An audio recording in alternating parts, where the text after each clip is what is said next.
Well, you did it. Long run,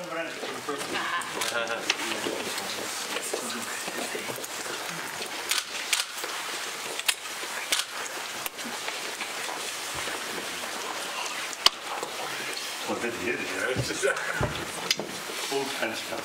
This is.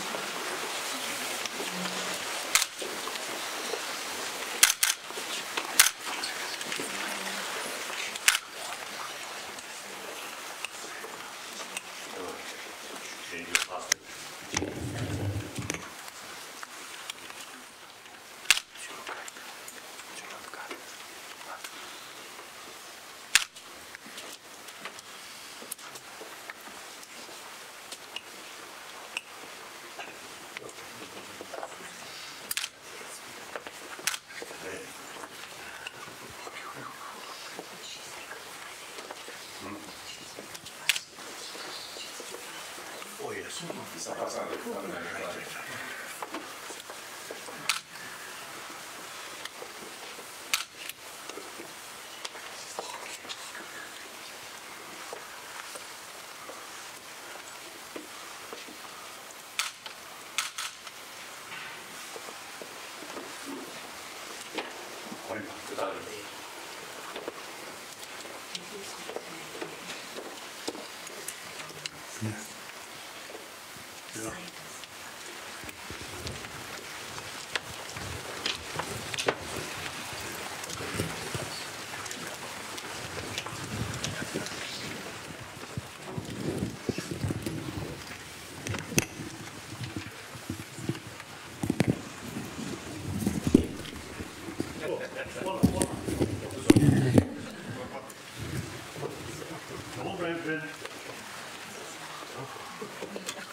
Sometimes delicate express a lot of mustache. So some mustache.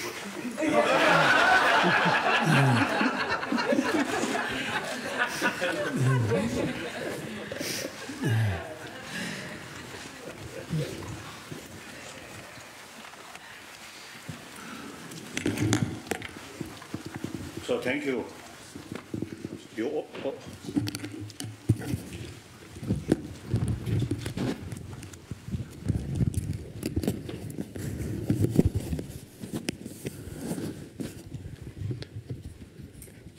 You organize us in this opportunity.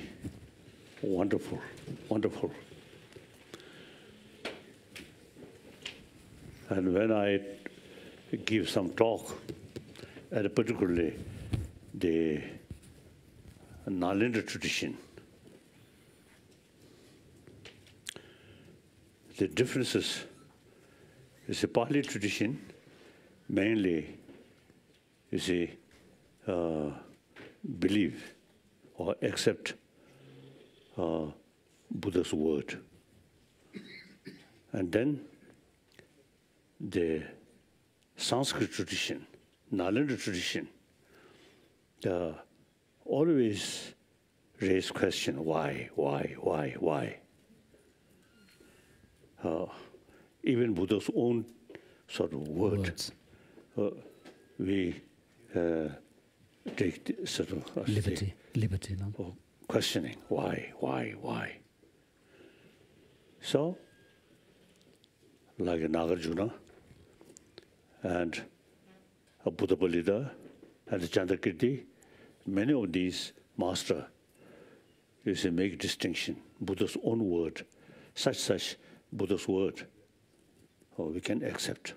Such Buddha's word. The Buddha taught according particular sort of audience. So according to their mentality, he taught that, but basically we cannot accept. So Buddha himself, you see, give permission, or I don't know. He mentioned, oh, my follower, monks, scholars, should not accept my teaching out of faith, but rather thorough investigation and experiment. So Buddha himself gave us liberty to investigate. Although I respect all major worldly traditions, over 1,000 years, you see, these different traditions really helped humanity in order to increase human loving kindness. Wonderful. But in the philosophical field, Buddhism is something quite unique. Buddha, you see, give us encouragement. You see, question. So in order to utilize human brain fully, the word why, that's very important. The word yes, not good.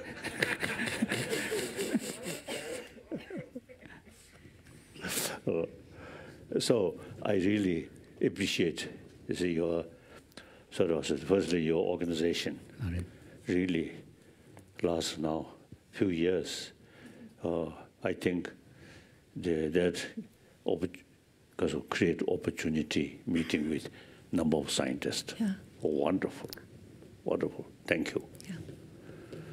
So now, when I met, you see, my longtime friend, you see, everybody, many my friend looks old.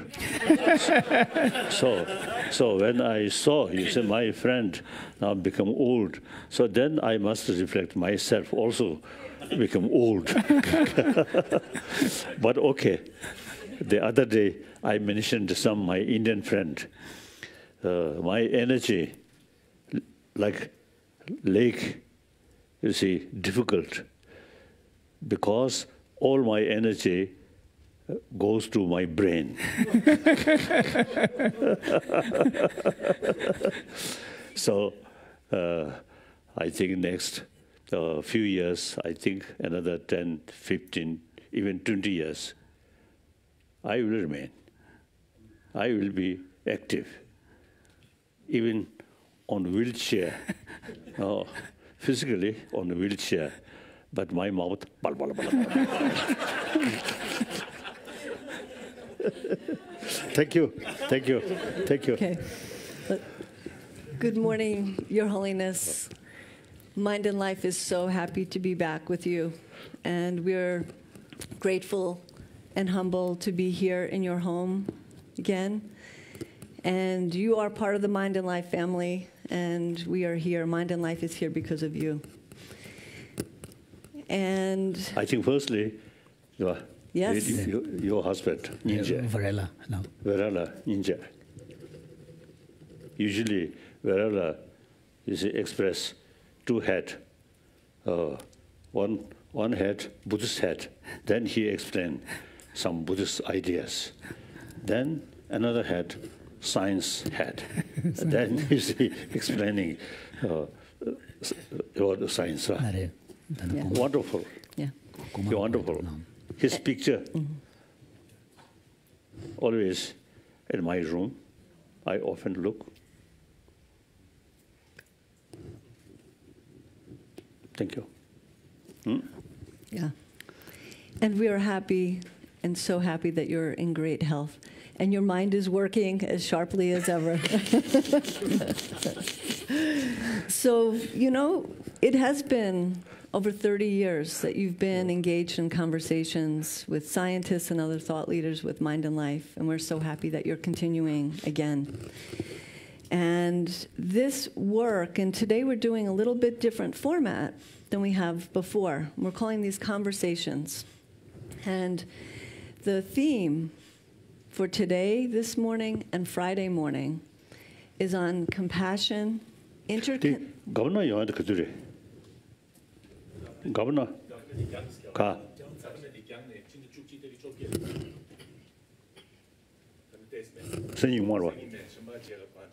Oh, okay. Okay. So today, this morning, Friday morning, we meet together. And Right. the theme, the overall theme, is compassion, interconnectedness, and transformation. And this theme is really central to Mind and Life's work right now. Pretty much all of our programs and the grants that we're giving are lifting up this theme of interconnectedness and societal transformation. So we're going to deepen that during our time together here. And the speaker this morning is David Sloan Wilson, and I will say more about David in a moment. And our speaker on Friday is Pumla Gobodo Madikizela. And Pumla is from South Africa. And she is a social scientist and clinical scientist. And her work is embedded in the African tradition of Ubuntu. She's a dear colleague of your dear friend, Archbishop Desmond Tutu. Oh. Oh, wonderful. Yeah. They worked closely on the Truth and Reconciliation Project in Africa. Now I'm getting older and older. So I remember Desmond Tutu, because we very, very close sort of trusted friend. And I always consider elder spiritual brother. Wonderful. So whenever we met, you see, we always teasing. Teasing each other. He described me mischievous Dalai Lama. Then I respond, mischievous bishop. Then this very room, one occasion, you see, he mentioned he as a Christian believer, so he ready go to heaven. Dalai Lama may go something different. So now, getting older and older, I'm waiting. Then actually, so I keep my memory. So the Bishop Tutu's word, true or not, I will examine. So on Friday, we will hear a lot from Right. Pumla, and you will be in conversation with her. And on Friday morning, the moderator will be Aaron Stern. And Aaron is a Mind and Life board member. He is the founder and president of the Academy for the Love of Learning, and a dear member of our Mind and Life family. So that'll be on Friday. After the conversation with David, we're going to have a larger conversation, and Richie Davidson, our founding board member, chief scientific advisor, a longtime friend of yours, will moderate that part of it. Thank you, Richie. And then Jimpala is here with us. He is our Mind and Life board chair. Yes. But in this role, he's serving as your Yes, support. many years, huh? Yeah. Yeah. So I will begin by introducing David with more formal introduction. And David is a very esteemed evolutionary biologist. He is a distinguished professor in New York at Binghamton University, president of an organization called the Evolution Institute. And he's a very famous contributor to the foundational knowledge of evolutionary science. And going beyond genetic evolution to looking at cultural evolution. evolution theory biology knowledge. Or evolution, right? The D-call mix it here, but in Quran and the gene member, evolution. And his perspective on evolution is very hopeful. It gives us a hopeful perspective for the human species and the planet. So I think you're going to be a very rich discussion between the two of you. But before David begins, Your Holiness, would you like to begin and share some more words? As I often use expressing, the very purpose of this kind of meeting, number one, expand our knowledge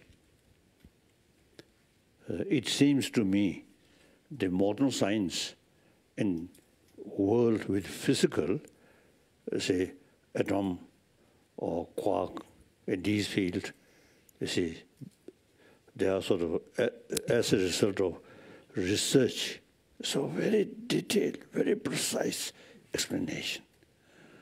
Now when the subject about mind, emotion, then the science field not adequate. So we need more work about inner world, about mind. So that's one of our purpose is expansion or sort of knowledge. Then another sort of purpose is why we are sort of talking. I feel today's world, materials, and also even scientific sort of research, scientific knowledge, highly developed. And with that, economy and many things highly developed. Yet, the real question of amount of human happiness and the world itself, now a lot of problems. Many of these problems is actually our own creation. So, now today's world, global warming, in some extent, beyond our control.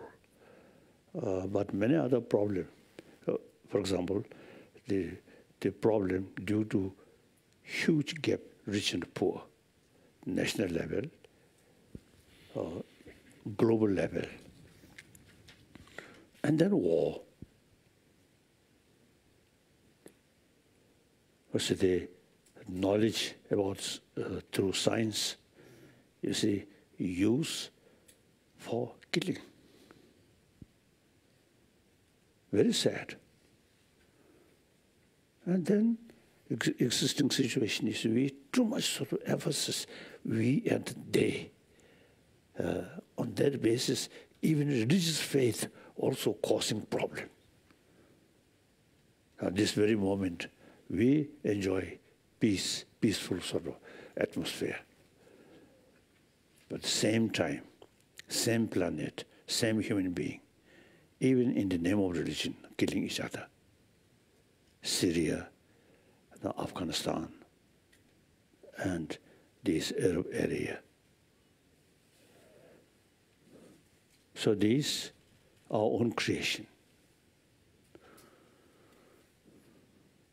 So it's our responsibility how to make some contribution to reduce this killing, violence, and this suffering. Since these problems, human creation, so logically, we human beings have the ability to solve them, reduce this problem. If not, eliminate. Eliminate. So that's our one main sort of purpose. Number of occasions, some scientists mentioned basic human nature. Since we are a social animal, that is true. You see, each individual's survival depends on the community. Since we are a social animal, therefore, compassion by nature, we human beings have that. So basic human nature is more compassionate. That's really a hopeful sign. Now the mistake is education system, existing education system, very much oriented about material value, including science. External science, not inside science, so because inner science. Inner science. now, since therefore, now time come, we must make effort to educate human being the importance of the warm-heartedness. This human marvelous brain must come combined with warm-heartedness. If this wonderful brain combined with anger, fear, then become destructive. So this brain should combine with warm-heartedness. That not through teaching, religion, but now scientific sort of research. And now, as I mentioned earlier, some scientists say, you see, constant anger or hatred is very bad for our health. I think, according to my own little experience, I think the compassionate mind, more practice that, then the whole phenomena appears something very positive. That reduces fear or suspicion. So too much self-centered attitude, then this side also, you see, you get some suspicion. Here also suspicion. Altruism, entire sentient being, particularly 7 billion human beings. We are same.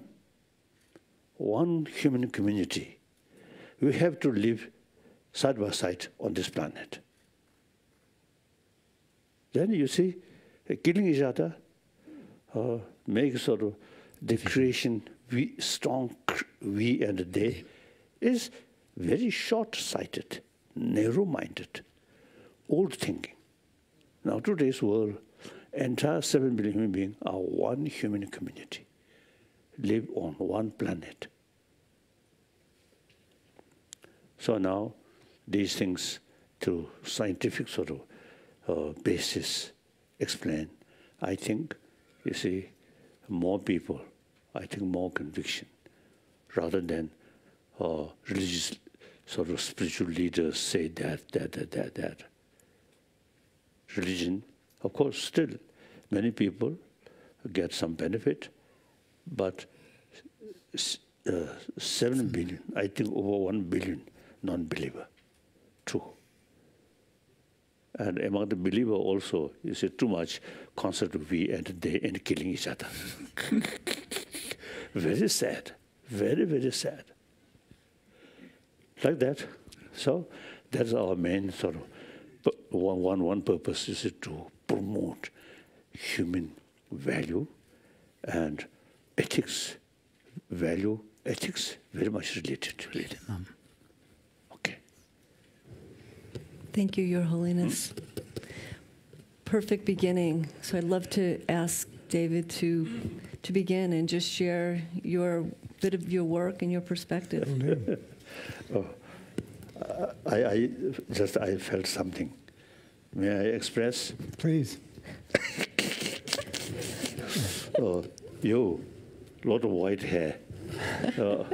So sometimes people say more sort of worry and more white hair. So I'm now 84-year-old, but still dark. Quite so dark.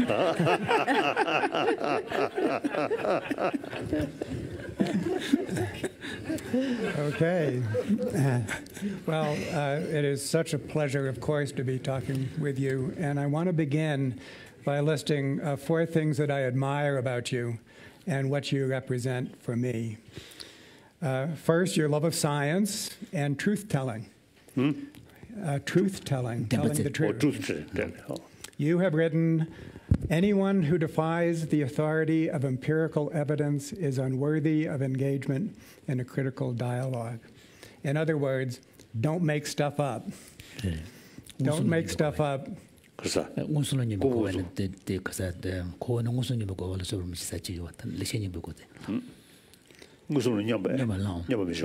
Yes. Yeah, and how I wish that certain people in my nation of America would heed that advice. Second, your call for an ethics for the whole world, even to the point of going beyond religion, as you put it in the title of one of your books. So as you have just said, we are first and foremost citizens of the earth, regardless of our other identities. And yet we can't just be citizens of the earth. We also do and must have other identities that group us at smaller scales. And so the third thing I admire about you is your courageous stewardship of Tibetan culture and religion. These are cultures which stretch back long, long before Western science existed as a cultural institution. And I admire what you said just about the Buddha being a scientist, basically, an experimentalist, encouraging us to always ask why. And then finally, your humility, your insistence that you are first and foremost a human being, no higher than any other human being. And that's why I can feel comfortable talking with you like this on an equal footing. So these are the four things that I admire about you. Now, I am a scientist who studies evolution, a theory so simple that it can be described in 3 words. Variation, just about everything that you can measure in an organism varies. Selection, these differences often make a difference in terms of... Selection. No. Often make a difference in terms of survival and reproduction. And replication, the fact that most organisms pass on their traits to their offspring.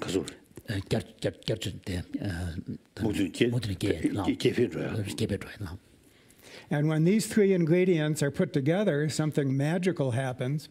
Organisms become a kind of a malleable clay that gets shaped by their environments.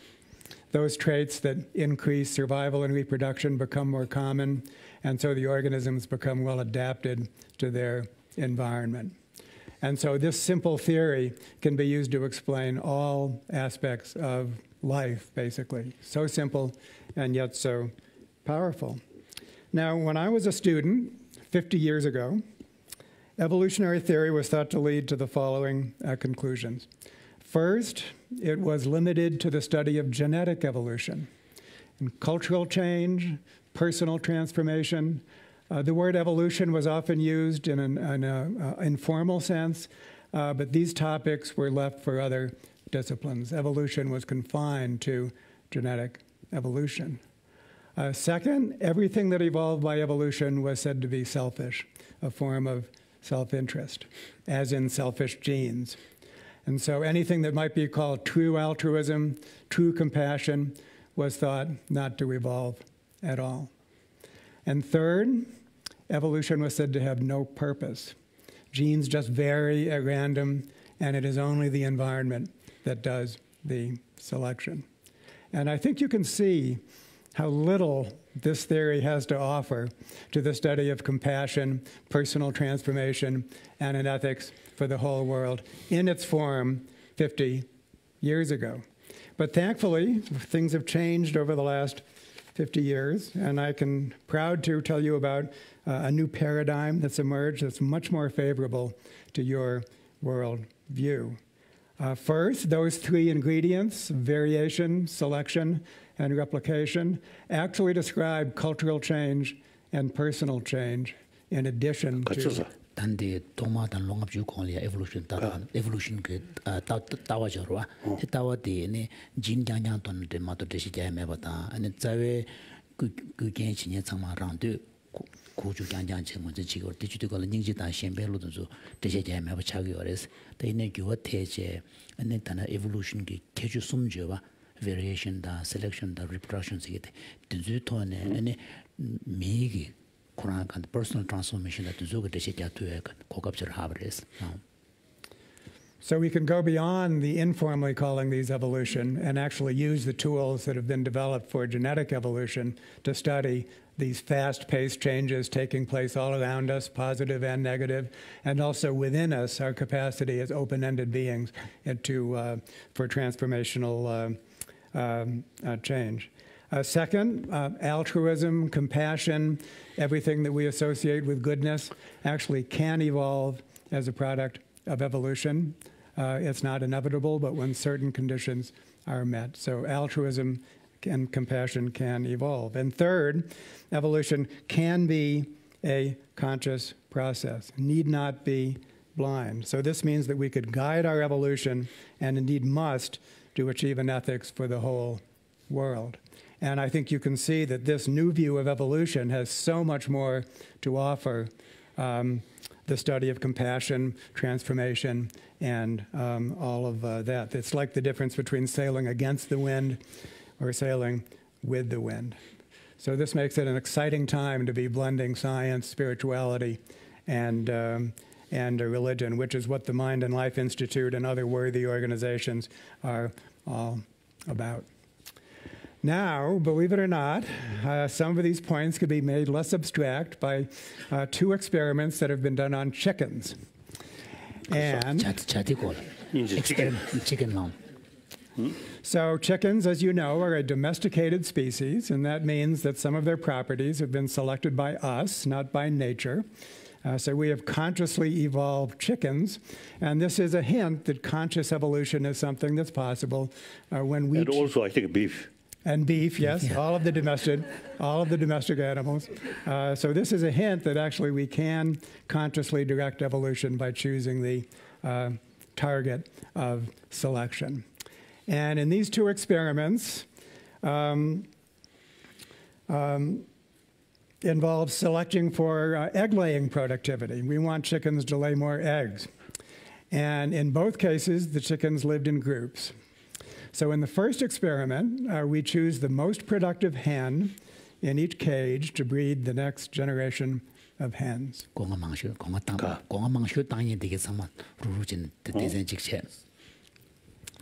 And in the second experiment, we choose the most productive cages, and we take all of the hens within those cages to breed the next generation of hens. Now, you might think that the first experiment would work better because, after all, it's individuals that lay the eggs. But the result of the first experiment, paradoxically, was that egg laying went down, not up. Why? It's because the most productive hen in each cage was the biggest bully, the most aggressive end, who achieved her productivity by suppressing the egg laying of the other hens. And aggression is heritable in chickens, so that means that after 5 generations, we had bred a strain of sociopaths.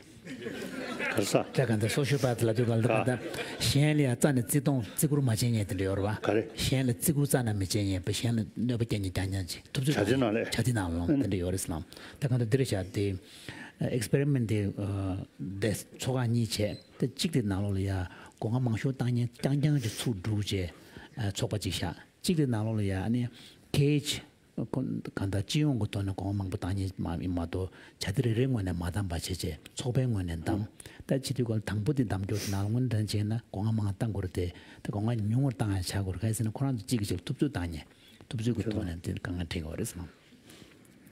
So, the second experiment, by choosing the most productive cages, those were the most peaceable hens, and by selecting them, then it turns out that compassion is just as inheritable as aggression. And so after 5 generations, we had produced a strain of compassionate hens who helped each other lay eggs. And in 5 generations, we had a strain of hens that were on the path to enlightenment. And so this simple experiment introduces a theory called multi-level selection, which is part of the new paradigm. And one of the lessons is that egg laying is not an individual trait, even though you can measure it in an individual. Egg laying is actually a social process. And this is true not only for chickens, but for all of the rest of us. Just because we can measure it in an individual does not mean that it is an individual trait.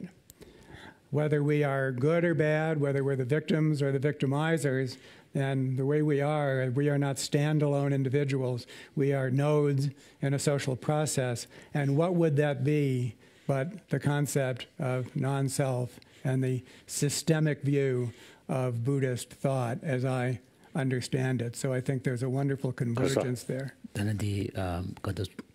개주망부지 미결기도네 대시 잡도 두고래 그 제베체도 요르데네 터두고 대시 대시한라 두두고 돈이 좀 남아도 해요. 말 대산 디다단데 남배숑네 변전 두두다 된데까지 해야다. 니보시라도스. So another insight is that selection at the smallest scale between individuals within a single group favors destructive selfishness. And this is because natural selection is based on relative fitness. It doesn't matter how well you survive and reproduce in absolute terms, only that you do so better than the other individuals in your vicinity. Who's on top is the way that it goes. And so natural selection operating at the smallest scale actually produces social pathologies. The suffering that we inflict on each other is actually a product of evolution operating at this small scale. So you might say that's the bad news. The good news is that if we go up a little bit and we look at natural selection of groups doing better than other groups, then we find evolution favoring cooperation, altruism in all of its forms, at least within members of those groups, And so what we have now is we have a theory that can explain the evolution of goodness, and we can explain its limitations, how goodness evolves, but also the other evolutionary forces that are pushing back. So we have a theory that can explain both the existence of goodness and the limitations to its spread. And life consists not only of two tiers, individuals within groups, but it consists of groups within groups within groups, multiple tiers, and that logic is the same at every rung of this hierarchy. So in familiar terms, what's good for me can be bad for my family. What's good for my family can be bad for my clan. What's good for my clan can be bad for my nation. What's good for my nation can be bad for the world. And we can even go down and we can think of cancer as what's good for my cell can be bad for the organism. What would cancer be but natural selection taking place inside our bodies, favoring cells that proliferate compared to the more cooperative cells within our bodies. So, but what actually what regulates the selection process itself? The selection process itself is very highly regulated, except mutations will result in cells that escape those regulations, and then they're like outlaws, basically. They're like, so they escape the regulations, and then they proliferate compared to other cells. Now here I have one question, and in the past also, as I expressed that our sun, since this sun, I think about 5 billion of years, isn't it? And then the last 1 billion, the life started. These life just for the vegetation or something. Very very micro level. Yes. So, its original source is same, the particle, atomic level or something particle. Then gradually, one sort of particle, you see, create also the so-called consciousness. Or life. Life, trees, flowers, even rocks, there's life. So then one particle, eventually, you see, create consciousness. So what's the main differences? What makes those differences? Now, like rocks, these because of the all these articles, basically same sources, particle. Then world creation is the same, no life. But eventually, this is some particle create or acting basis of consciousness. One, sort of without consciousness, without consciousness, without feeling. Inorganic. 당한주이는 지기 뒤처럼 지기 쉐베 댄싱에 뒤처럼 직지기 쉐베 댄미싱에 딕 임지도 그렇게 거래. So if you look in terms of sort of the grand scale of evolution of life, the basic source remains the same, which is an inanimate, particles, and forming into greater aggregations and molecular processes. But one strand leads to inorganic micro-level objects that we see in the world. But another strand, give rise to an organism that is able to support consciousness. So what would scientists explain what makes that kind of trajectory? It's very much a matter of multi-level selection.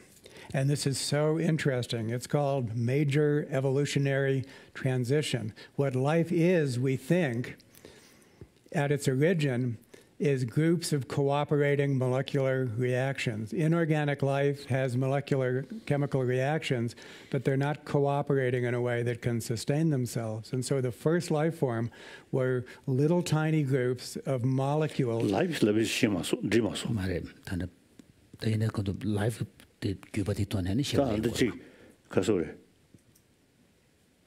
I think now, atomic level, I think movement by nature. Then you see the aggregation, more combination or more groups, and then different forms come. Right. 자장가 디는 신식이 디 가서 누시기 하시다.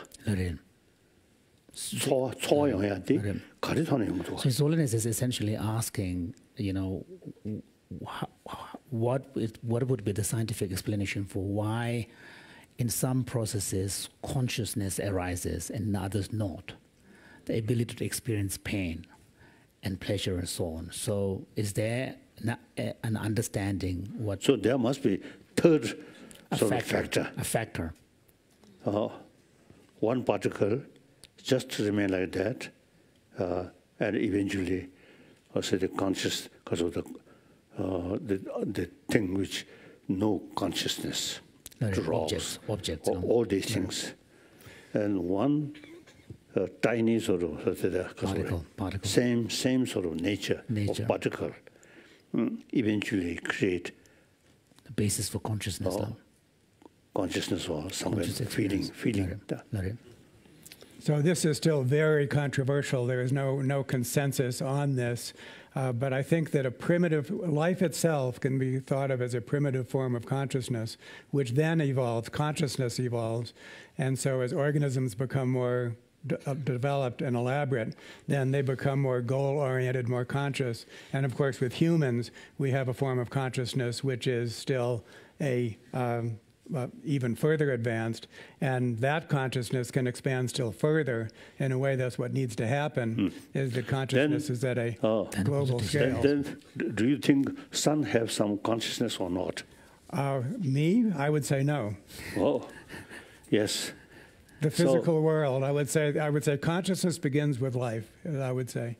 So the sun also have life. Sun gives life. I'm not sure that an astronomer would say that sun some kind of its own life. Yeah. Begin. Then sometimes it become more hotter, because of sun, because of the fire. It explodes. Yeah. Then gradually, now the sun disappears. I think burnt itself or become cooler. So there is some kind of life change. Sure. Yeah. But no consciousness. I would say I would agree with that. So. So now they gradually, I think because of sun and these different sort of say, sada, celestial bodies slowly came into being, yeah. Then including our world. Then on this world, originally I think some kind of sea, right? Water. Water. Then some jellyfish. Then they become more active. So you say, try to live on land. On land, yeah. So then gradually, 2 hands, legs, this come. That's the evolution. Survive Thomas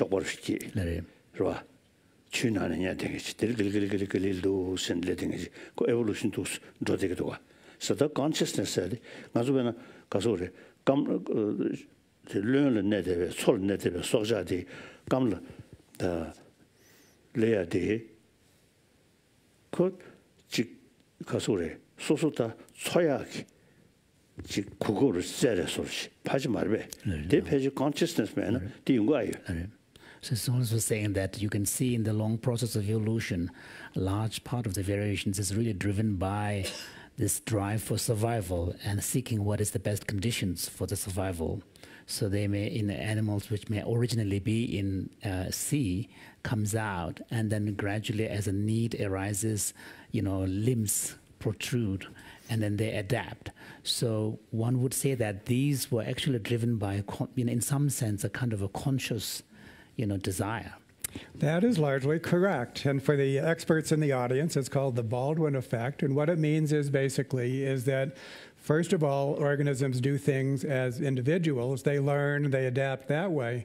And then that actually directs the genetic evolutionary process. So learning is a fast evolutionary process, and the slow process of genetic evolution follows where the fast process of learning leads. So that is a way that evolution can be conscious. So I think that your account is, to a large extent, correct. Organisms directing their own evolution. Conscious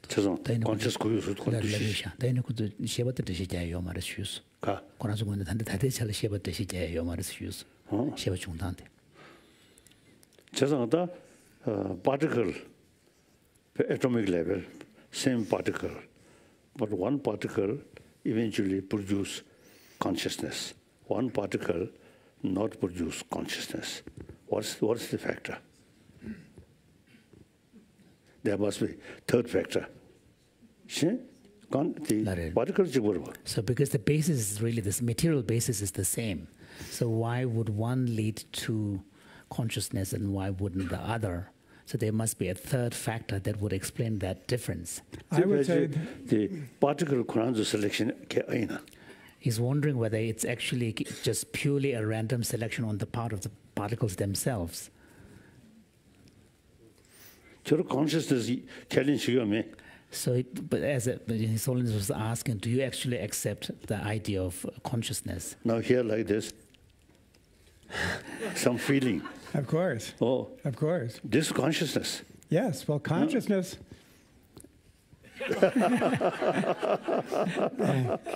That feeling. Now here, no feeling. So organisms. So that's a fact. Yeah. Now we must have some sort of explanation how it began. It arose, yeah. So a blind process of evolution produces organisms that are not at all blind. They are conscious. And then conscious organisms, that feeds back to give an element of consciousness to the actual evolutionary process. And that's why evolution can have a direction, and that we can refine that direction by managing our own evolutionary process. So this is where we come to. And many years ago, there's one scientist, you see, he explained the chromosomes. So then 6 billion human beings. The 6 billion human beings each have different chromosomes.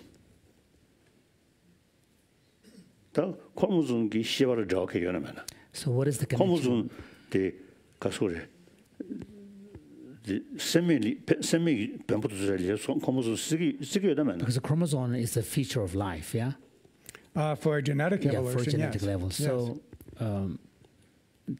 세미 변불 코모존 쓰기에다만 so you can't talk about attribute chromosomes in inorganic matter. Well, life is composed of inorganic matter, Yeah. but that doesn't define life. Inorganic matter, I mean, chemicals, the material basis of life, it exists in both living forms. It's the same material Sure. passing back. and That's forth. life. So Something life is a different process. life. Larin. Rocks also life. That's right. Dana kutu life se tilab yo mare. Kutu life slab to so ten samtang gore. Kutu living sta life slab to. And true life 요래요 말해. So would you say water has life or water is alive? I would say no, water is not Because life. you're killing mare now. Kutu so ten ra samtang kutu. Water does not have the three ingredients of variation, selection, and replication. Life has those three ingredients. Now, if evolution will not occur life without se those so three ten samtang ingredients. kutu. Dan 지금 두시 기습식도. 두시기 말해. 단데 소 요마요르지. 맞아. 다간 셀렉션에도 두시 좋아요. 라렌. But they're necessary for life. But the selection is not conscious, though, because it's a natural process. 맞아. 먼저 세고다 소원 두시. 라렌, 진짜 몽구슬링도. 라렌, now. A great deal of selection is not conscious. We're not asking, is all of evolution a conscious process? We're asking, can evolution be a conscious process? Much evolution is blind. Right, yeah. I think when we also discuss something about the feeling, then firstly we should study the Indian psychology, the variety of sort of the Mental factors, yeah. Mental factors, factors of so experience. each the So each of these factors are defined from their functional perspective. 다's mind selection the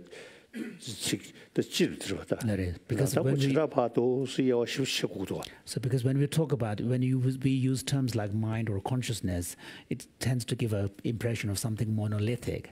But in fact, you need much finer differentiations. And these are found in the Indian psychology. under this chamber, the chromosomes and me 메르모를이야 코모존 메다메다 요리스 코모존 that me bana 가서다 지 버블이 코모존 저도 나를 자자가 디나리아 지 feeling dina joyona 상황 좀 His Holiness was wondering because he was told that chromosomes, each of us have, individuals have different chromosomes.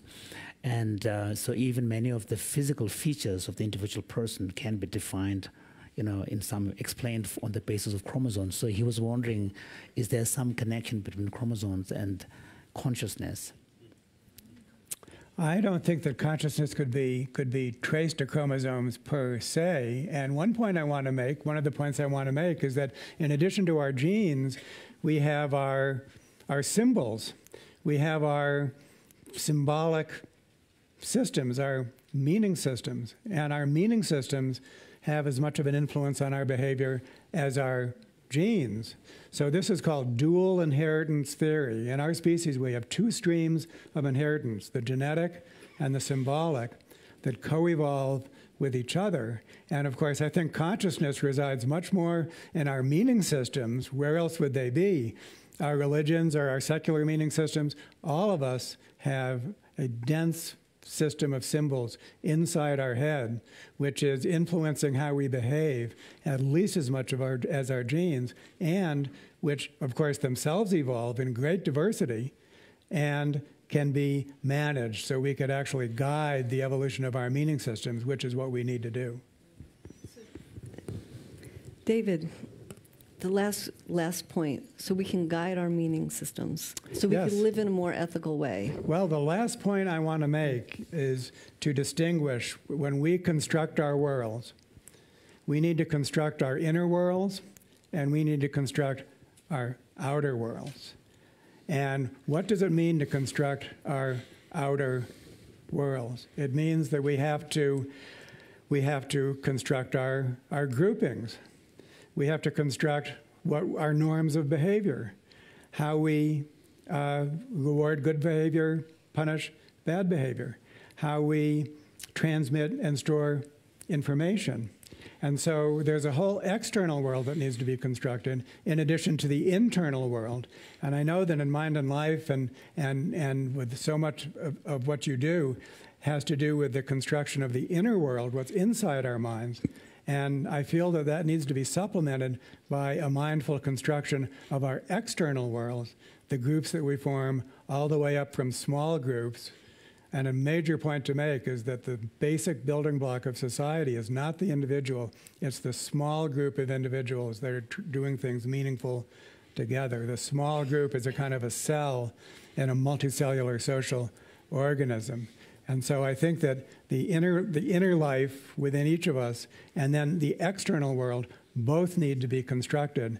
And I'm eager to have that conversation as to what we do with our external world in addition to what we do with our internal world. External world means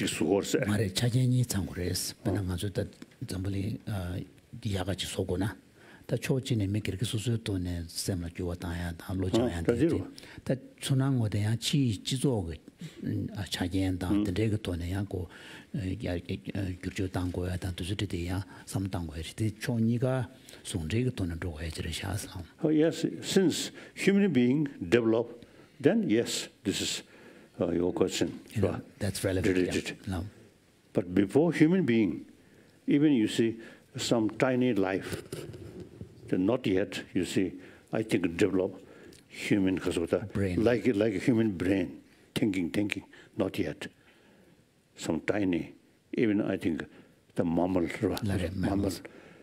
the pig, like the apes. Yeah.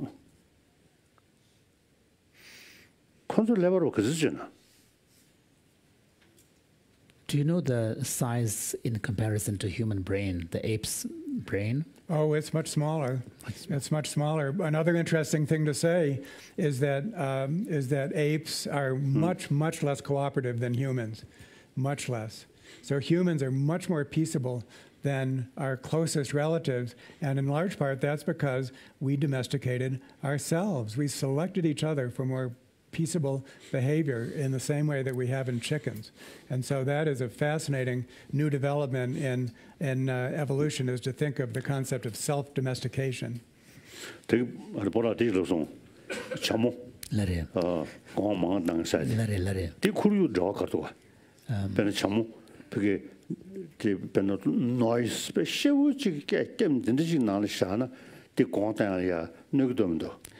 talked about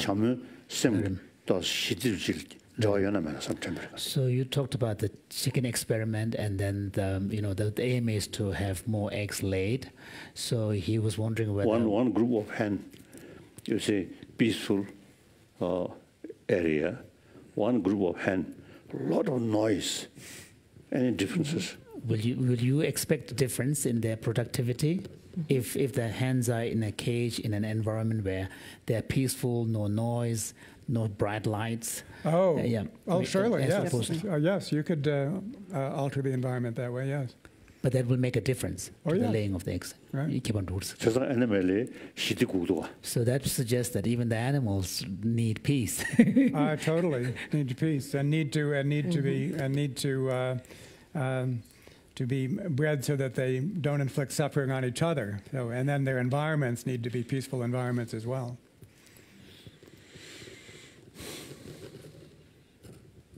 Good. Thank you. Yeah. So how are we doing on time? Maybe one more question. And another question. So this is a question I'll first pose to Your Holiness, and then David, you can chime in.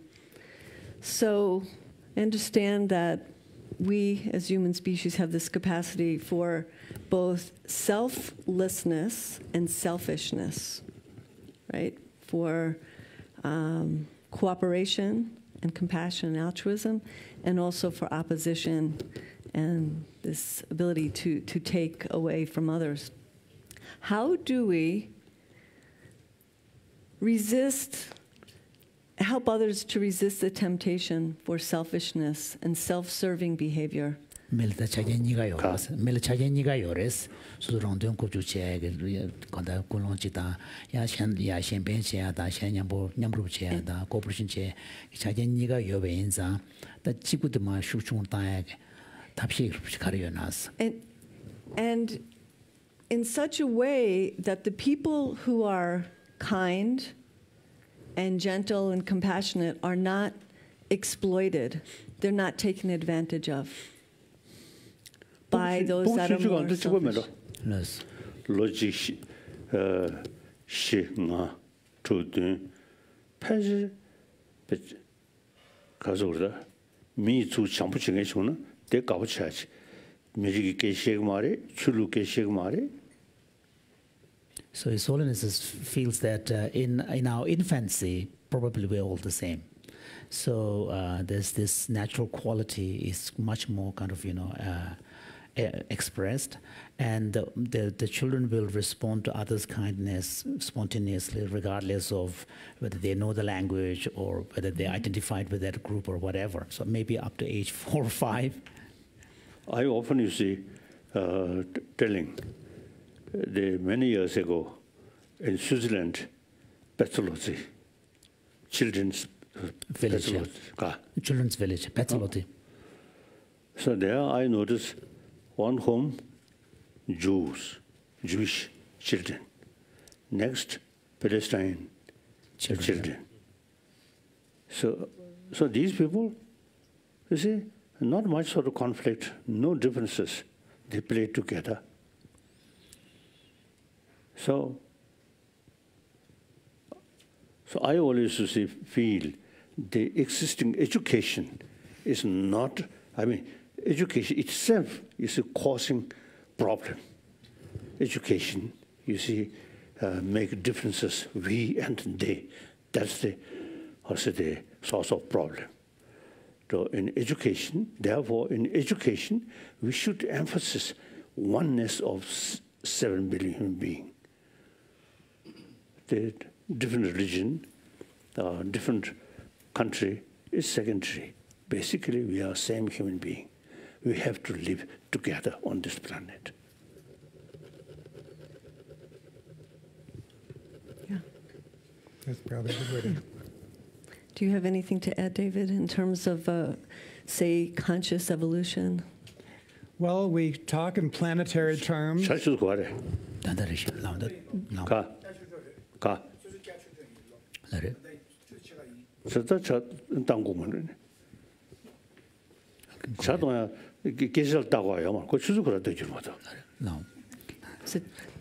It's only suggesting the tea to be served, Okay. Yeah. Okay. Tea will be So served. according to time, Yeah. they must serve.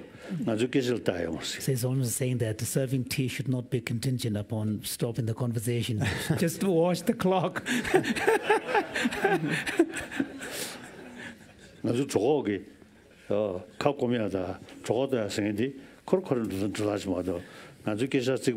Because when it comes to thirst and hunger, it only obeys the biological law. It doesn't care about where the conversation is ending or not. Should we continue it? Yes? Yeah. Yeah. So finish with David, and Yeah, then and then Richie we'll can open join it us. up.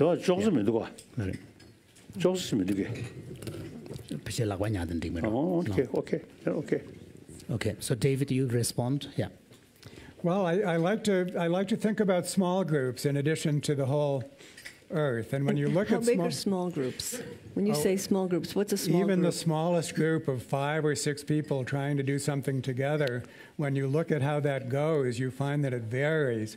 And sometimes you get wonderful cooperation, sometimes you can't get them working together at all. And we can structure groups so basically human groups are like either the first chicken experiment or the second chicken experiment, and how those groups are structured can help them become like the second experiment. You write often of compassion being muscular, that just because we're compassionate doesn't mean that we allow ourselves to be exploited.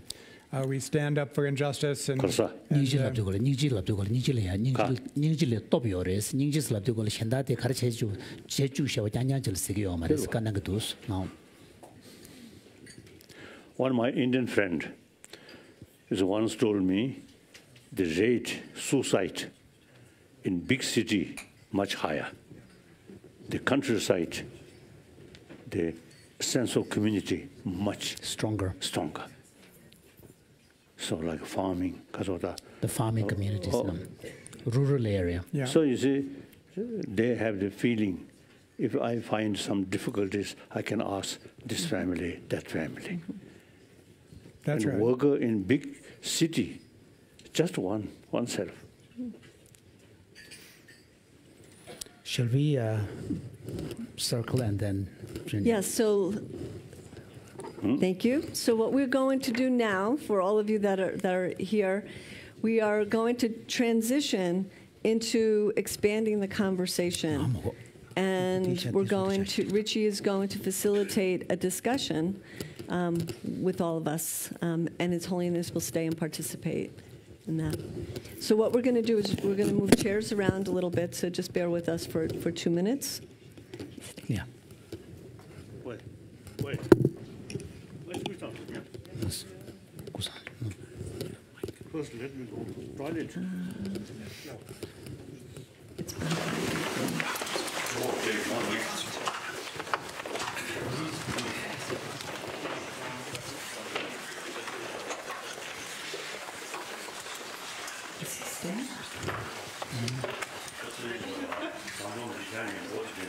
It's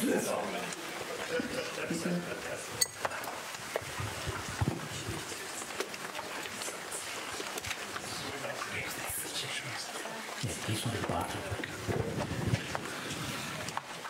Okay. I'm not going to take that. Yeah.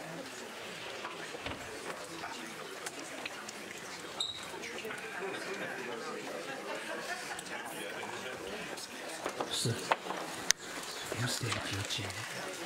Yeah.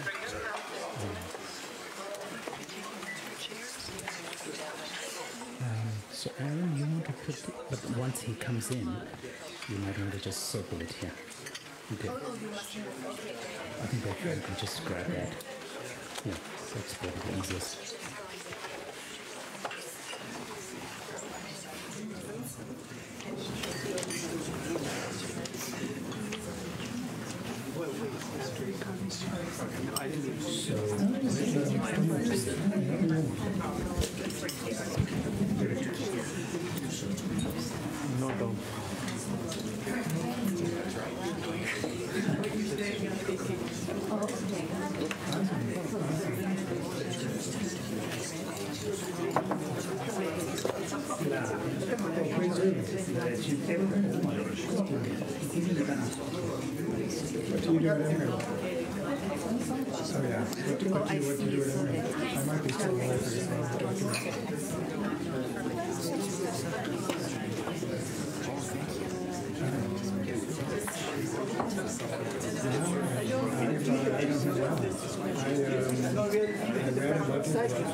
How many people watching? What's the plan? Hold on.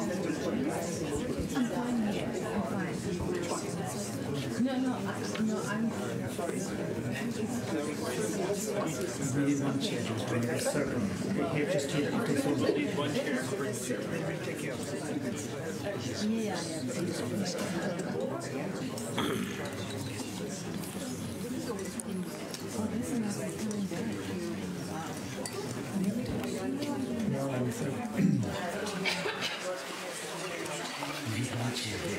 Okay, I can tell that's good. I can tell that's good.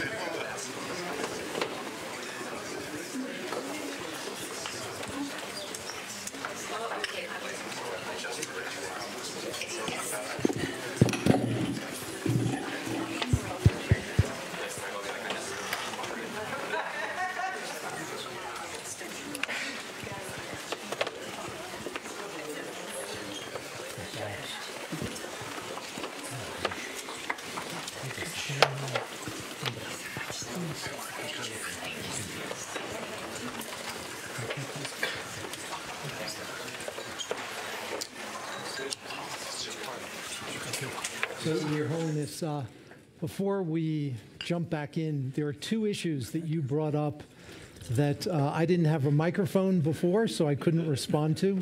So I will take this opportunity to just address two things. One is about brain size.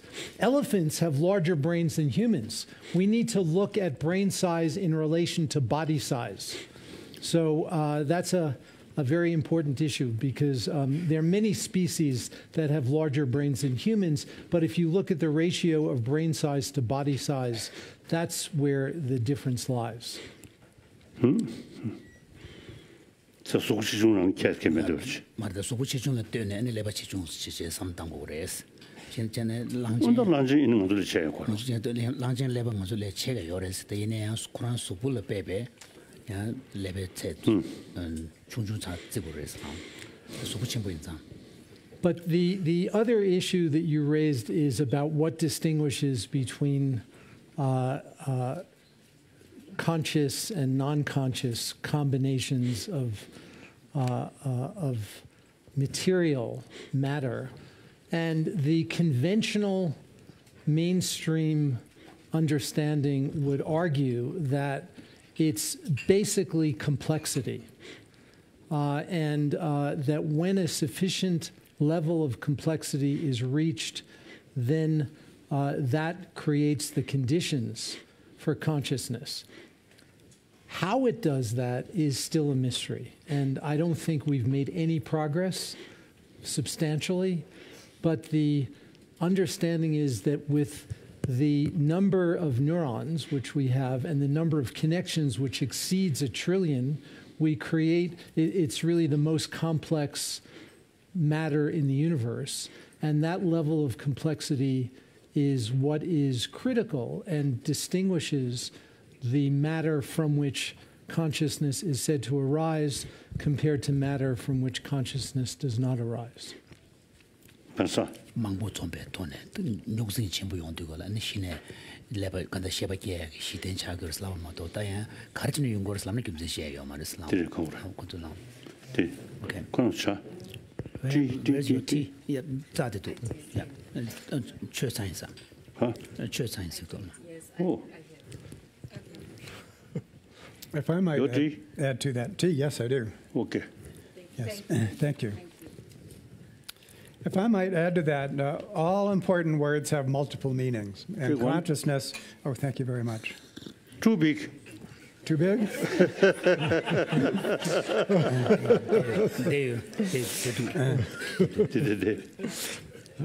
Take one.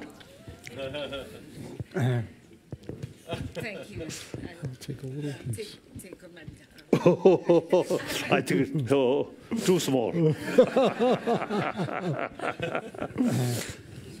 So I think a simpler word than consciousness is intentional and goal-directed. That's one meaning of consciousness, is to be intentional and goal-directed. And in that sense, all organisms are conscious because they go about life, they're highly intelligent in a way, they search for food, they search for mates, they avoid the elements and predators. That's one meaning of consciousness, which I think is simple for everyone to understand. That's not a matter of complexity so much as just being goal-directed. And I think that helps us zone in or focus in on what we really want to do, is we want to be more goal-directed in how we solve our problems.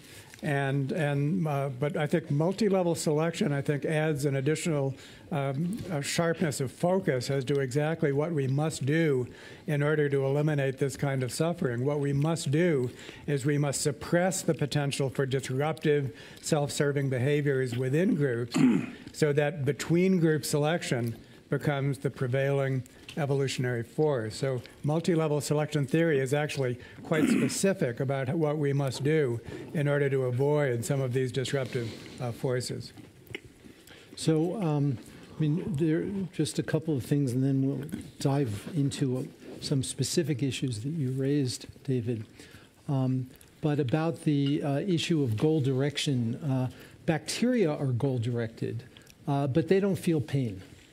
And so I think that the question His Holiness was really asking is about sentience. And so what is it that gives rise to the capacity for sentience? And so there's a lot of good evidence that single-celled organisms can be goal-directed, but they don't experience pain. How do we know they don't experience pain? I think that there's a lot of evidence using a variety of different sources that the mainstream community interprets that evidence as showing that they don't experience pain. I think that I think there's still a question here. But I want to move to this beautiful idea that you've introduced of conscious evolution and probe a little bit more deeply and also ask His Holiness about this. To say, first of all, if you can say a little bit more about what you envision as conscious evolution, and also in some sense you're using evolution to describe many different mechanisms. There's genetic evolution, but there's also cultural evolution, and those operate on different mechanisms. And so one question is whether conscious evolution actually has effects on the very material substrate of genetic evolution, and whether there is a more unifying theory which would bring them together. And finally, there's the issue of, with conscious evolution, who decides? And how do we think about that? So maybe you can begin to unpack some of those issues. Wow! In the short time, remaining. Well, I think one of the amazing things about what's been happening in my field of evolution is that we've gone back to basics and defined evolution in terms of these three ingredients. And when we do that, we find that variation, selection, replication processes are everywhere, and each one has a different mechanism. So we know about genetic inheritance. More recently, we've learned about epigenetic inheritance, changes in the expression of genes, not in gene frequency. Then we have forms of social learning found in many species. Can I just interrupt for 1 second? I think it would be great to just say a little bit more for His Holiness and others about the inheritance, the epigenetic inheritance. Sure. Because that's a very new phenomenon in science, and it has profound implications. So all of our cells have the same genes for the most part, but they're very different from each other. And the reason for that is because some genes are turned on and other genes are turned off. That's what epigenetics is the expression of genes.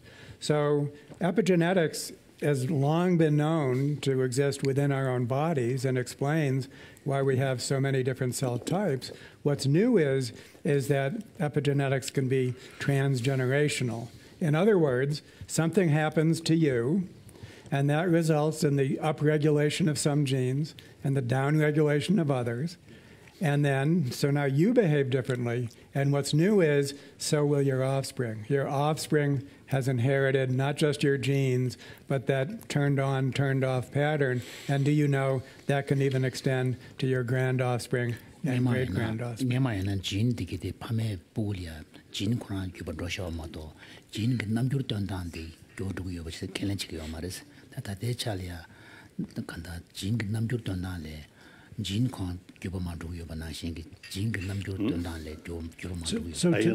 Fundamental thing is whether beside this body some phenomena which we call consciousness. One clear sort of, I think for us, it's a clear indication is there are people who remember about past life. I met few children. They clearly mentioned about their past life and very detailed, different name of their parent and their families and their location. I actually met. Nobody can deny. It is fact. So now we This body is something new. After sort of father's semen and mother's egg combine, then this body you see develop. And this brain also then develop. But no connection, previous life. One small Tibetan boy born in Lhasa, he insists, my place is not here, in India. Then with parent, come here, Dharamsala. Then that boy say, no, this is not my place. My place is south.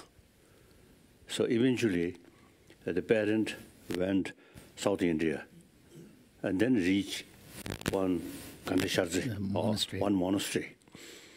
Then you see that boy say, oh, now this is my place. And then that boy, and then I think 4 or 5 years old. Oh, and that boy, you see, led parent and reach one house.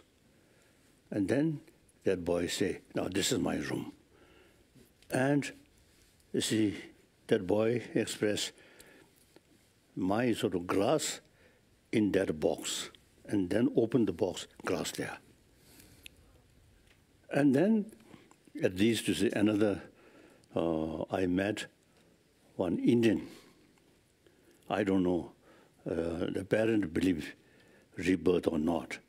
The girl, both case girl.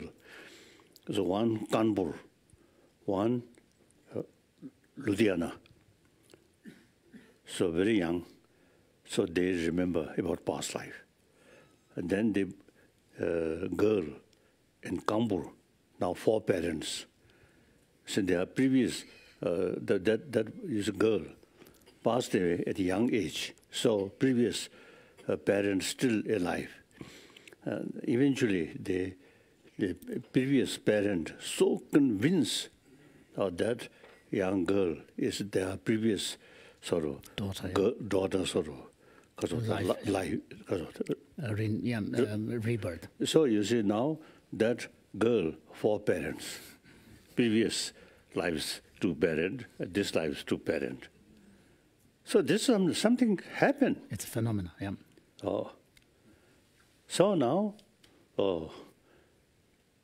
according to the Indian tradition, the previous life, the India, the concept of Atma, something self, something separate from this body. So that self, no beginning, no end, always go that way. So that's the sort of basis of rebirth. The Buddhists, you see, Buddhists and also I think some different sort of tradition, we believe consciousness, the sensorial level consciousness, obviously depend on these organs. So new body, new consciousness. So because so every experience of even a sensory experience requires an external objective condition and also a sensory organ, which is the physical basis. And then in the Buddhist epistemology, there's also a third factor, which is an immediately preceding conscious experience. So these 3 are the main conditions that give rise to a moment of perception. Like a particle. So like the matter in the material world, conscious experience are also understood to arise from a similar type continuum. So beginning of this whole sort of solar system, there must be a particle. When empty space, the subtle particle always there. So we describe that a particle is space particle. The space particles. Space particle, always there. Then some occasion, those who see space particle because of combine, then different shape, then so the different Cosmos, planet, you see, develop. So there is, I want to tell you, we have sufficient explanation these things.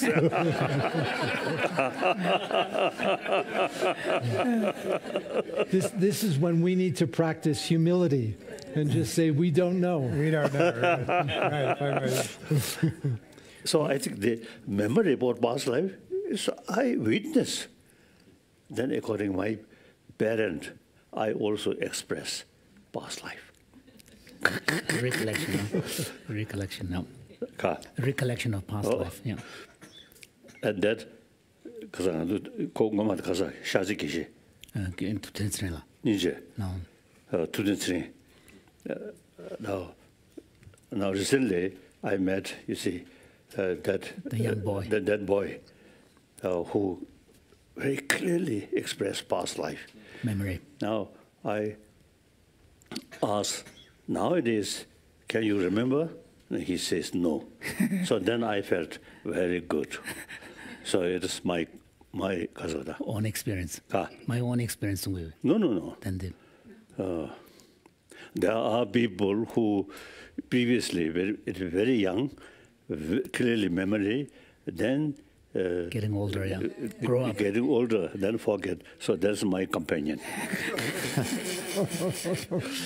So at one young age, about 2 to 3 years old, I also have some sort of indication, remember about past life. One, I think quite strange, the search party group, you see, they come my house, very small village. That very morning, I very much excited. My mother, my parent, do not know. Then, you see, visitors come. Then immediately I run towards them and recognize these people. I mention their name. So at the very, very young age, seems to some memory. Now, even what happened yesterday, sometimes difficult to remember. So now, it is fact, people who remember past life. So there must be some explanation or concept. So that we say this subtle level of consciousness, no beginning, no end, always go that. So now he carries some project about Tukdam. Tukdam means person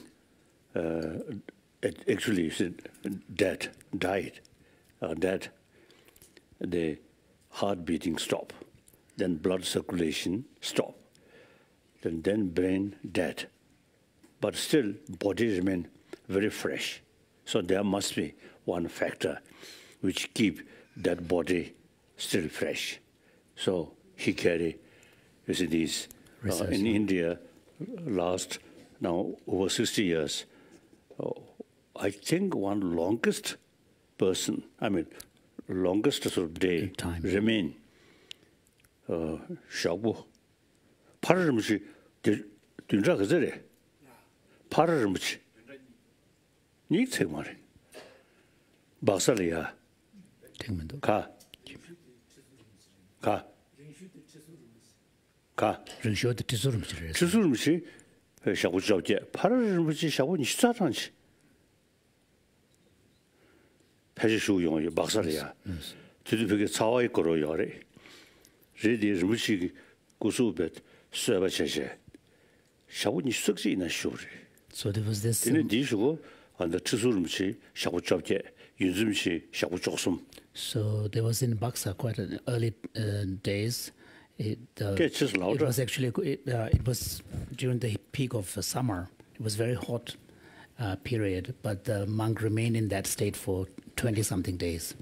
And the next longest was the previous Kanten Rinpoche.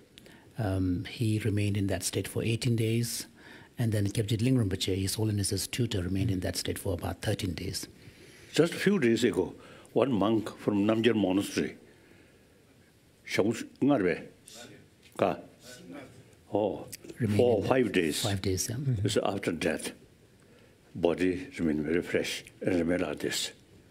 So these are, actually we notice. Observed facts. So there must be some reason, explanation. So his the project, Tudum project, very useful, very useful. Okay. So now all this, you see, the concept, consciousness and body, and consciousness also you see the many levels. different levels, some very subtle. There's no beginning, no end. So that's the basis of rebirth and memory about past life, like that. And then with that, dream body, person, sleep, and dreaming, So some, at the time of dreaming, some practice. Through practice, that dream body can separate from this body. Mm-hmm. One monk official, he served in Chamdo area, I think in late 40s, and yes, late 40s. Now, he told me his mother, one occasion, mother asked them, don't disturb my body, actually sleep. So she slept about 1 week. So then after sleep, waking up. Oh, and she mentioned during sleep, her sort of dream body visited different place, then mentioned this place, such things there. So later, exactly, you see, the So accurate descriptions of the places that he visited. So there are such phenomena. You see, we need some more research work. These are phenomena, it is fact. So we must have some explanation. Just so it's very difficult to explain these phenomena purely from a material kind of perspective. Yes, indeed, I would say so. Very difficult. Yes. Yes, to quote Wolf Singer, who said at a meeting, a Mind and Life meeting we had a number of years ago, he said, if this kind of phenomena is really true, then we are in big trouble. Referring to our conventional scientific worldview. Actually, no problem, no trouble. Nobody can say, so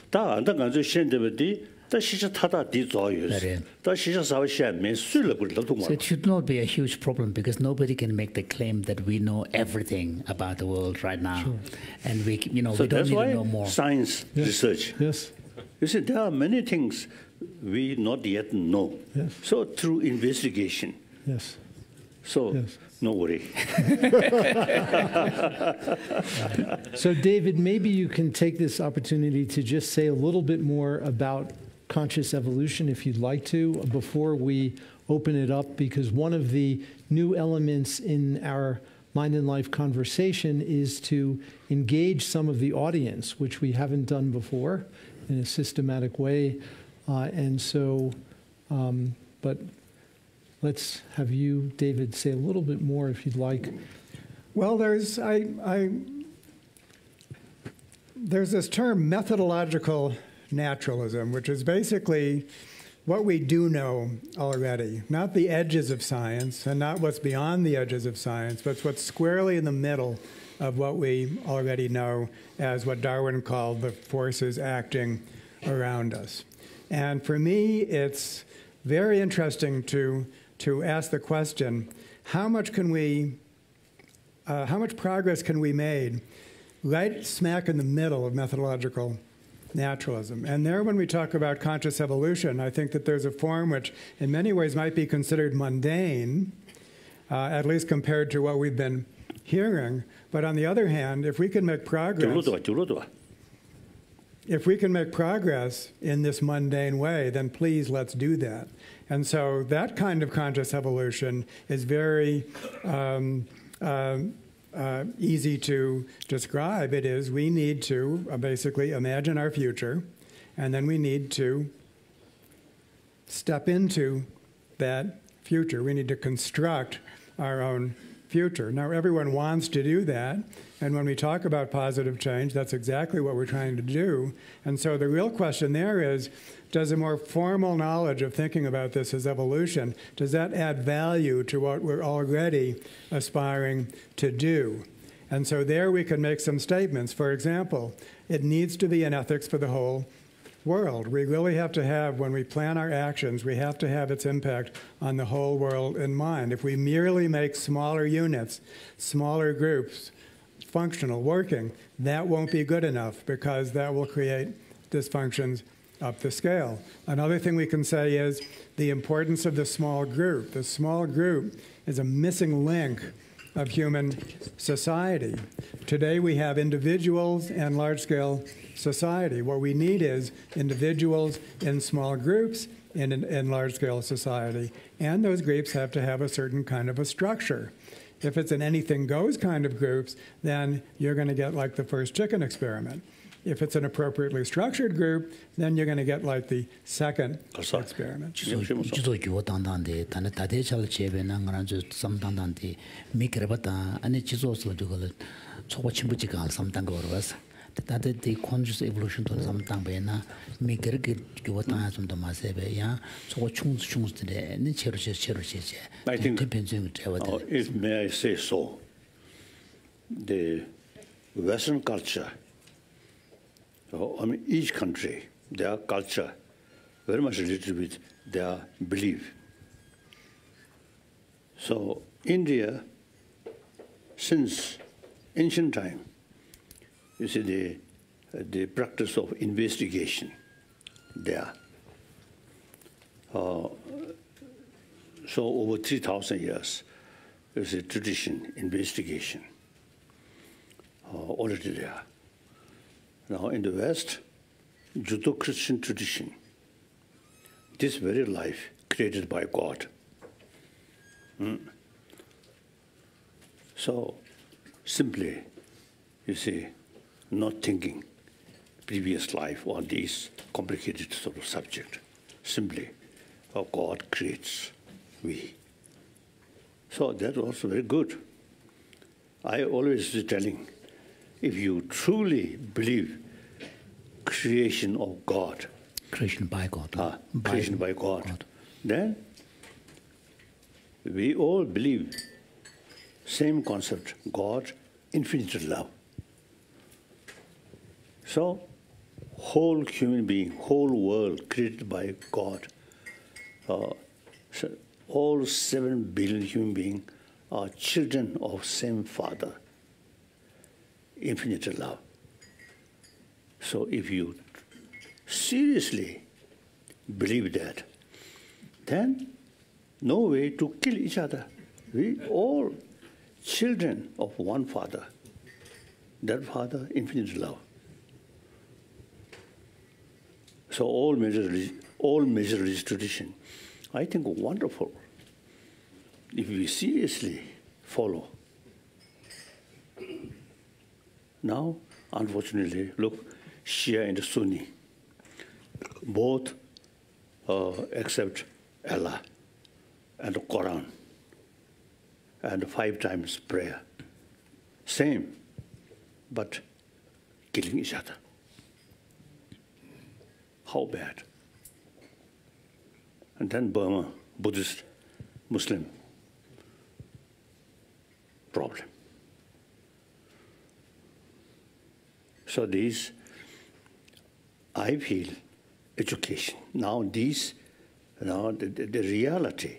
Now we have the responsibility and also possibility to reduce these things. Now, best thing is scientific sort of explanation. So ultimately, more compassionate mind is very much sort of useful for our healthy body, healthy mind, and a happy family, happy community. So, on the basis of scientific finding, there's more easily to explain other people. If God said that, then some people say, where is God? Difficult. Then we Buddhists, more easier, Buddha stated. But then, among the Buddha's own follower, like Burmese Buddhists. So now, best thing is, you see, we have to make effort to promote one sense of oneness of 7 billion human beings. We are same human community. We have to think we are part of the 7 billion human being, human community. So each of us have the responsibility to create peaceful, happy, compassionate humanity on the basis of science, not religion. Okay. Wonderful. Maybe we can now open it up to questions. We'd like to keep them brief to give Amy, please. Thank you very much for that beautiful expose. Is it on? Yes, it's on. It's You on. need to keep it close. I have to keep it closer. So you were talking to us about dual inheritance theory, and you said that you thought that symbolic systems or meaning systems had more effect on the genome than the genetic evolutionary systems, or a quicker one. So that would be a case where the immaterial affects the material. Words, symbolic systems, meaning systems would affect the actual matter of life. Can you explain that? Another easy one there. evolution process nalolia tan the gene to ne gyon ro chi ta ya su su sam tang ba ta ru shung dan de to ne super rang gyo do ye de chi de she ja ro chi. This allows me to say a little bit more about epigenetics. And because the turning on and off of genes is extremely responsive to day-to-day environmental things. And so that means that, for example, and I believe that you probably know research on this, a course of meditation will upregulate and downregulate a very substantial portion of your genes. So depending on the way we use our minds, that very much influences what we do, and that always is mediated by physical substrates, basically physical mechanism. Anything that happens has a physical cause, but the physical cause is actually not explaining what is happening, because that is based on these forces of selection. If you know a little bit about evolution, you know that there's two kinds of causation. What's called proximate causation, which is the physical causes, and then ultimate causation, which is basically reflects this shaping influence of evolution. That's an inadequate response, because there's so much more to say about that, but that might be the best we can do in a short space. So there would be no immaterial causes? Well, I think ultimate causation is immaterial cause. It basically allows us to explain properties without any knowledge of the material makeup of the organism. So I think ultimate causation.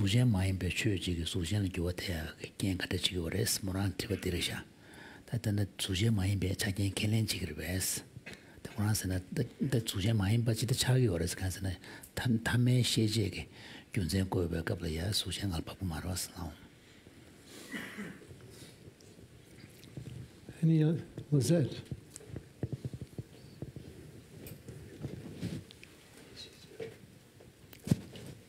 Thank you, Richie, and thanks so much, David and Your Holiness, for this wonderful discussion.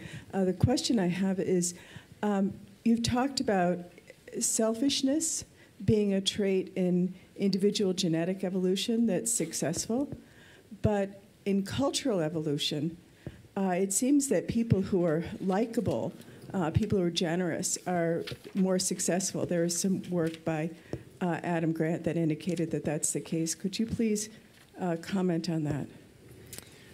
Well, the reason that there's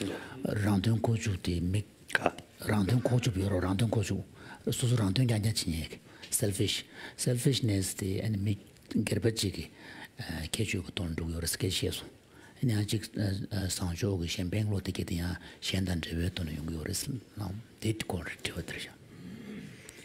So whenever we see a mix of behaviors in a population, it's likely that that mix is being maintained by these forces of selection. So if we actually see givers, matchers, and takers, to take Adam Grant's 3 types, basically, it's because that in various contexts, each one of those is adaptive.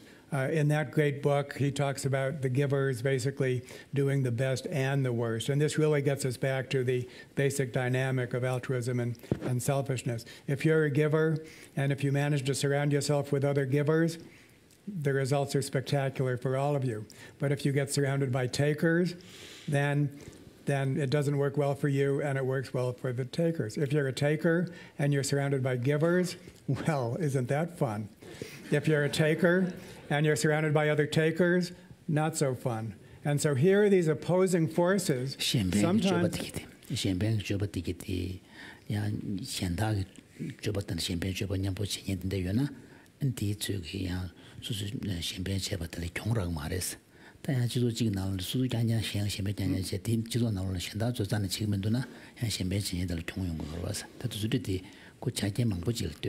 I would like to ask His Holiness something related to this, to amplify on this question.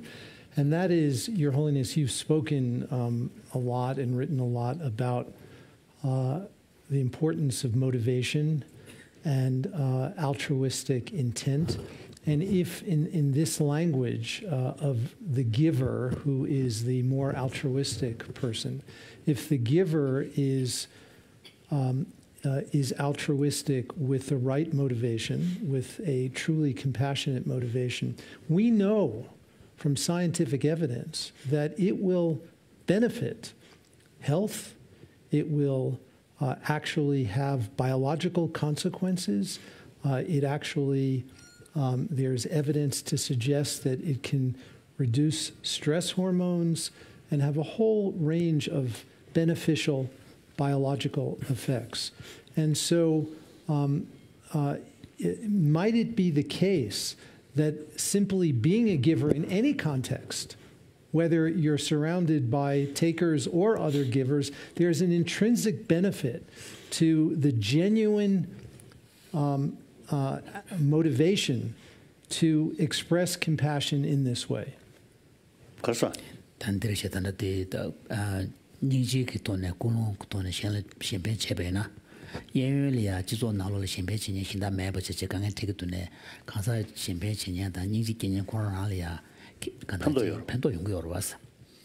That's right.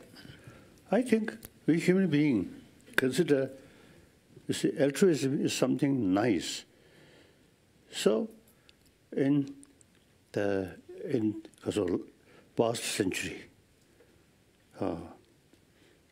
the socialism means respect others. I think Karl Marx, when in Europe industrialization started, the worker suffer very much. Exploitation. Exploitation. So he stand right of the working class people. And also, you see, he concern equal distribution. So these, he not necessarily a religious person, maybe some faith, Jesus Christ. But you see, helping other people. So I think human nature, we are, as some scientists say, we are social animal. So individual survival entirely depends on the community. So taking care about community is ultimately taking care of yourself. Social animal don't care other community. Other members. Ka. Other members. Ka. Other members in the community. Then actually, the very basis of your survival, your happiness, that day in Jimitambro. So it's like you are ignoring it. You're neglecting it. As social animal, individuals' survival depend on rest of the community. So community is the basis of your happy life and successful life. So self-centered, selfish, me, is unrealistic. And the reality also, think just one self. And then I think roughly speaking, all phenomena then appears something negative. Practice altruism, then whole phenomena appears something positive. So mental attitude really makes differences. Yes.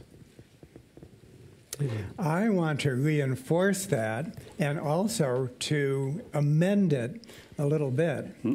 And I think that this is especially true, the need to be inside a cooperative community is especially true at the small scale, which is like a tribal scale of a small group. The natural human social environment is to be in the bosom of a nurturing, cooperative group. And it's there where we are physiologically and mentally the best. I think that actually there's a strong case to be made. But here's the exception. Here's the exception. All groups, including those groups, are vulnerable to the wolves of selfishness. If everyone is being so nice to each other and they might be getting the physiological effects, it is still the case that an individual who is not that way is going to come into that group and it'll be easy pickings. And those individuals will exist. And so unless altruism can protect itself from the wolves of selfishness, then the wolves of selfishness will come. And of course, we see them all around us at all scales. So we have to do something about the selfishness problem, and counseling people to be altruistic and telling them that they will, then I think that's not enough. There has to be tougher mechanisms in order to keep the wolves of selfishness at bay. And I wonder, for Your Holiness, if you... Kadri Shakante, make a good on a low janje, Kulon, Champagne, Kulon, Tenji Chebaton, Chito Nalolia, Champagne, Chinia, the Nichi Mampion, the Tended Temperes, the Deton and Gergotolia, Tredan, the same keeper, the Tamakibu and Tempertane, Chizo to Nalolia, Catune, Chilo and Mia, Random Koju Chineji, to young Jeti, never keg, cook up Tende Catune or was, these are the Random Koju Chinelia, Tangzin Chia, Qualican the Check, Tapum Gemana, Kangin the Reshas, Tatiko, Sunang the Champagne, and Niji the Lope and Yambola, and a gay yentel talked up Chia, Ted on Lanching, Tapum Chikutus. Oh, that's okay. Naturally, warm-heartedness, not blind, combined with intelligence. So, judge. In fact, in the Buddhist tradition, one of the precepts of a bodhisattva is advanced practitioners who actually explicitly vow to take altruism as their fundamental, kind of a guiding principle. One of the precepts is that when appropriate, if you don't stand firm and counter injustice, it's actually you are violating one of the precepts. Yeah, so there's a fierce compassion there. I think that's so important for that to be part of the conversation. So,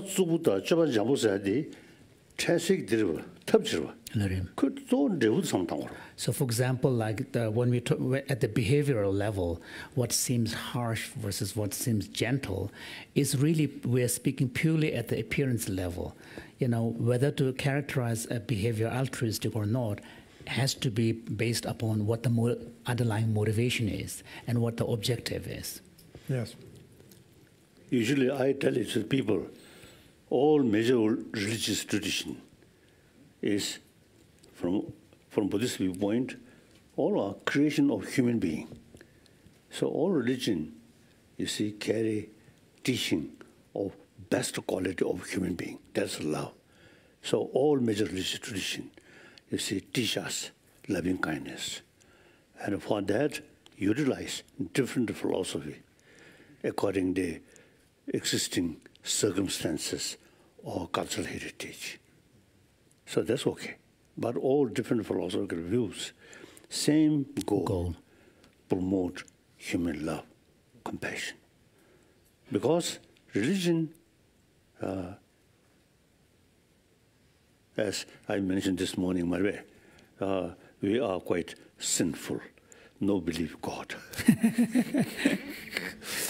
But you see, since there is no sort of creator, so all these human beings' creation, then naturally, even animal appreciate our smile, our sincere sort of affection, particularly dogs. If you give some food without showing a nice face, the dog eat. Go away. If you show smile and because of pet the dog, then they very much appreciate. I think even dogs.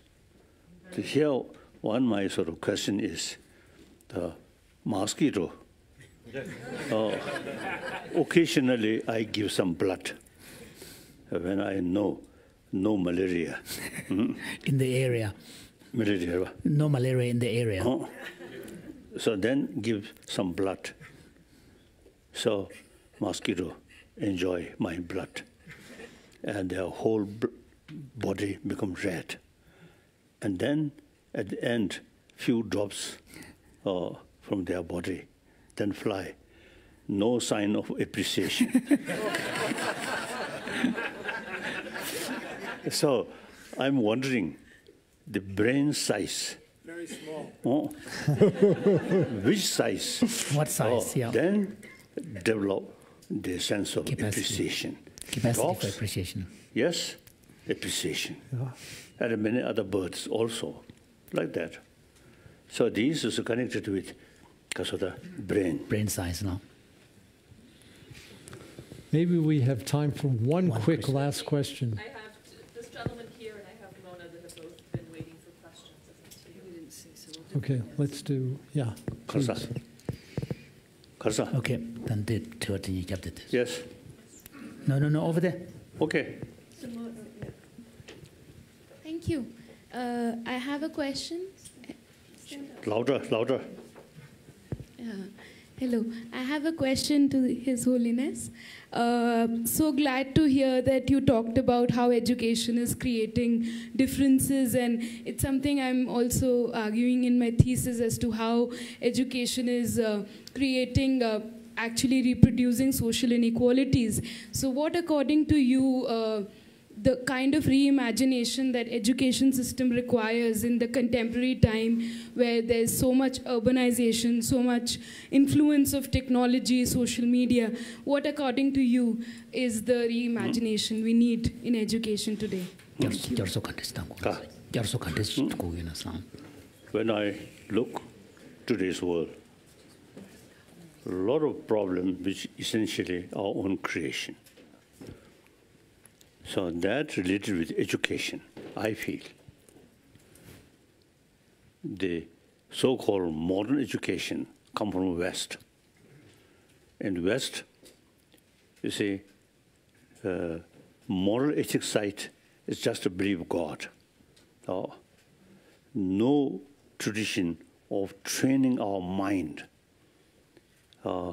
through practice of shamatha, single-pointed mind, one-pointed mind, and analytical meditation. That is only in this country, India, including Jainism and Buddhism, no God, no creator. So everything, something like self-creation. Therefore, training our mind is very important.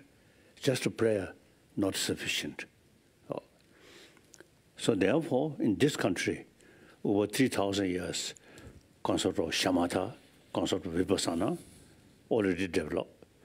And then, with that, the concept of ahimsa, non-violence, and karuna, compassion. So now, the existing modern, so-called modern education come from the country where no such practice, no such tradition, only pray to God. So therefore, now the education field, we must include education about our emotion, mind. These days I expressing from kindergarten level, besides sort of education about hygiene of physical, we must include hygiene of emotion from kindergarten level till university level. So train more knowledge about mind, about emotion. Then, not necessarily with belief, no. Religious belief. Religious belief. The India's tradition, secular. Religious belief is personal matter. These things are well-being of humanity. So this we should consider academic subject, not religious subject. So religion is personal matter. These things are related with humanity. Now, India, you have very good sort of potential to educate people about mind, about emotion, and how to tackle our destructive emotion. So here, India, modern India, the education introduced by Britisher, the modern education oriented about material value, not talking about this inner value. So now time come, this country should revive the ancient Indian knowledge, how to tackle our emotion on the basis of ahimsa, non-violence, and compassion. India, only this country have the opportunity to combine modern education that sort of brings material development, including science, technology, and then ancient Indian knowledge about mind, combine these two things. So that's my latest, my commitment. I'm trying to revival of this ancient Indian knowledge in education field. It is not sufficient just to carry some, how to say, worship or the prayers. Ritual. Yeah. No. Through education. Like that. So, you Indian, you come from which part of India? Delhi. Delhi. Oh. So some time back, I think Delhi government, you see, they sort of try to, how should they, create education for happiness. Yeah, happiness. That's good. Education, not for money, not only for money. The money, why money become important? That brings happiness. So ultimate sort of goal is happiness. If you become slave of money, no use. Many American like that. Only money, dollar, like that. So India, very important. Well, I think so we already, start some work with government college here in education should include about education, about mind, about emotion, how to tackle. So now more and more Indian really showing interest. So that's hopeful sign. Firstly, India, this ancient knowledge is India's knowledge, not something bring from outside. But then once this country, through education about material value and technology, science, and education about how to bring inner peace, then India can show the rest of the world. In 20th century, Mahatma Gandhi ji, you see, show world non-violence practice. So now, 21st century, time come, we must show the world training of our emotion, our mind, isn't it? Like that. So many Indian truly sort of also showing interest. So my commitment is a revival of this ancient Indian knowledge in India. So next, it seems to see next 10, 15 years, I think more and more Indian now really showing interest in that. So work that. Then India can show rest of the world, at least it's in neighbor Afghanistan and the Arab world, where too much emotion, too much killing. Very sad, very sad. And the worst thing is, even religious faith used for chadang, sort of promotion of divisions and hatred. Very sad. Okay. Thank you so much, Your Holiness. We appreciate your time so much. Thank you. Now, time come for stomach. Yomare. Nani. Then, Koran 같이 되어. La. 맞아 다리 제제.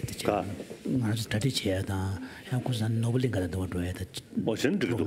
근데 전 주주 좋아라서. 프로그램 써요. No. 형아 디체도 말해. 선인 제가 나님 전들이 말해. 세상 뒤 못든 중에 약아버려. 그냥 코란즈